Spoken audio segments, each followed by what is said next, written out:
മദ്രസകളിൽ വന്ദേ മാതരം 6 ശ്ലോകങ്ങൾ പാടിയാൽ മതം മാറിപ്പോകുമോ? ചോദ്യം കോടതിയുടേതാണ്. മദ്രസകളിൽ വന്ദേ മാതരം 6 ശ്ലോകങ്ങൾ നിർബന്ധമാക്കുന്നതിനെതിരെ സമർപ്പിച്ച പൊതു താൽപര്യ ഹർജി പരിഗണിക്കുന്നതിനിടെയാണ് കൊൽക്കത്ത ഹൈക്കോടതിയിൽ നിർണായക പരാമർശങ്ങൾ ഉണ്ടായത്. മദ്രസകളിൽ 6 ശ്ലോകങ്ങളും ആലപിച്ചാൽ സ്വർഗം ഇടിഞ്ഞു വീഴില്ല എന്ന് കൊൽക്കത്ത ഹൈക്കോടതിയുടെ നിരീക്ഷണം. ആക്ടിംഗ് ചീഫ് ജസ്റ്റിസ് തപബ്രത ചക്രവർത്തി പറഞ്ഞു. ആയിരക്കണക്കിന് ക്രിസ്ത്യൻ സ്കൂളുകളുണ്ട്. അവിടെ എല്ലാ വിദ്യാർത്ഥികളോടും ദൈവത്തോട് പ്രാർത്ഥിക്കാൻ ആവശ്യപ്പെടാറുമുണ്ട്. അപ്പോൾ ഒരു പ്രത്യേക മതത്തിൽപ്പെട്ട വിദ്യാർത്ഥികളുടെ പ്രത്യേക സമൂഹം ചോദിക്കുന്നത്, എന്തുകൊണ്ടാണ് ക്രിസ്ത്യൻ മതത്തിലുള്ള ചില കാര്യങ്ങൾ പാടാൻ നിങ്ങൾ എന്നോട് ആവശ്യപ്പെടുന്നത് എന്ന്. സ്വർഗം വീഴില്ല. ഇന്ന് എന്റെ മതത്തിലില്ലാത്ത ഒരു ഉദ്ധരണി ആവർത്തിക്കാൻ എന്നോട് ആവശ്യപ്പെട്ടാൽ എന്ത് സംഭവിക്കും? ഞാൻ എന്റെ മതത്തിൽപ്പെടാത്ത ഒരാളായി മാറുകയാണോ?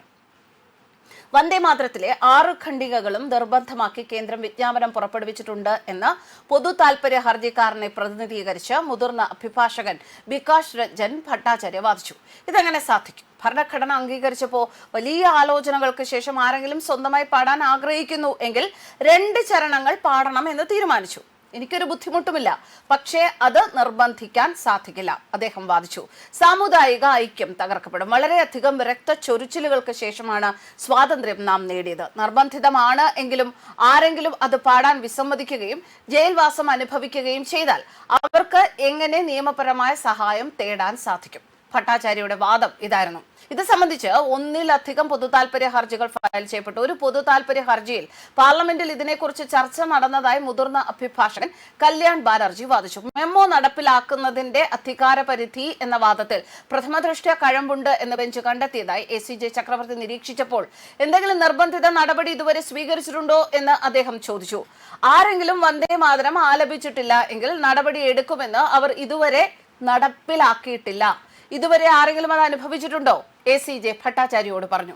വിജ്ഞാപനം സ്റ്റേ ചെയ്യണം എന്ന ഇടക്കാല ആവശ്യത്തെ additional solicitor general Dheeraj Kumar Trivedi എതിർത്തു. നിർഭാഗ്യവശാൽ പരസ്യ താൽപര്യ വ്യവഹാരത്തിന് കാരണമായി പൊതു താൽപര്യ ഹർജികൾ വരുന്നു എന്ന് പ്രസ്താവിച്ചു.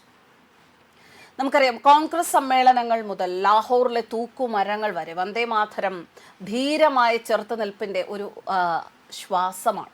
ഭഗത് സിംഗ്, ചന്ദ്രശേഖർ ആസാദ്, ബഡുകേശ്വർ ദത്ത് തുടങ്ങി ഒരുപാട് ധീരദേശാഭിമാനികൾ വന്ദേമാതരം മുഴക്കിക്കൊണ്ട് സധൈര്യം മരണത്തിലേക്ക് നടന്നു നീങ്ങിയവരാണ്. സുഭാഷ് ചന്ദ്രബോസ് അതിനെ ഇന്ത്യൻ നാഷണൽ ആർമിയുടെ സഞ്ചലന ഗാനമാക്കി. പണ്ഡിതരും കർഷകരും ഹിന്ദുക്കളും മുസ്ലിങ്ങളും എന്നിവയുടെ എല്ലാ മതങ്ങളിലെയും വിശ്വാസങ്ങളിലെയും ജനങ്ങൾ പ്രാർത്ഥനയുടെയും ചെറുത്തുനിൽപ്പിന്റെ ആവിഷ്കാരമായി വന്ദേമാതരത്തെ നെഞ്ചേറ്റി. വന്ദേമാതരം ആദ്യം വിവർത്തനം ചെയ്തത് അരബിന്ദോ ആയിരുന്നില്ല. ഭാരതീയരും ഇംഗ്ലീഷുകാരുമായ ഒട്ടേറെ പണ്ഡിതർ ഈ ഗാനം ഇംഗ്ലീഷിലേക്ക് വിവർത്തനം ചെയ്തു എന്നതാണ് റിപ്പോർട്ടുകൾ പറയുന്നത്. ഉറുദു ഉൾപ്പെടെയുള്ള വിവിധ ഭാരതീയ ഭാഷകളിലേക്കും ഇത് വിവർത്തനം ചെയ്യപ്പെട്ടു. ഇന്ത്യൻ സിവിൽ സർവീസ് ഉദ്യോഗസ്ഥനായിരുന്ന ബ്രിട്ടീഷുകാരൻ WH ലീ 1906 ഇത് ഇംഗ്ലീഷിലേക്ക് വിവർത്തനം ചെയ്തു. വന്ദേ മാതരം എന്ന വാക്ക് ഉച്ചരിക്കുന്നത് പോലും നിരോധിക്കപ്പെട്ട ഒരു കാലമുണ്ടായിരുന്നു.